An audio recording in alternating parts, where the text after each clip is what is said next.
شادی کو صرف 4 مہینے ہی ہوئے تھے کہ بیوی کے ہاں بچہ پیدا ہو گیا۔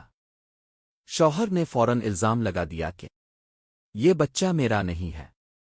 اس نے بیوی پر بے وفائی کی، سخت تہمت لگائی۔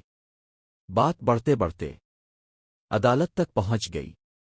آخرکار فیصلہ حضرت علی رضی اللہ عنہ کے سامنے پیش ہوا۔ حضرت علی نے عورت سے فرمایا، تم ایک شیشے کی بوتل میں اپنا دودھ نکال کر لاؤ۔ لوگ حیران تھے کہ دودھ سے فیصلہ کیسے ہوگا۔ جب عورت دودھ لے آئی تو حضرت علی نے وہ دودھ ایک کتے کے آگے رکھ دیا۔ کتے نے دودھ پیا اور تھوڑی ہی دیر میں اس کا پیٹ پھٹ گیا اور وہ مر گیا۔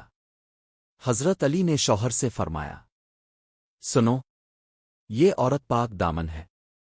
اگر بچہ ناجائز ہوتا تو دودھ میں ایسی تاثیر نہ ہوتی جس سے جانور تک کو نقصان ہو۔ بے گناہ عورت پر الزام لگانا بہت بڑا گناہ ہے۔ توبہ کرو اور اس بچے کو اپنا مانو۔ شوہر کو اپنی غلطی کا احساس ہوا۔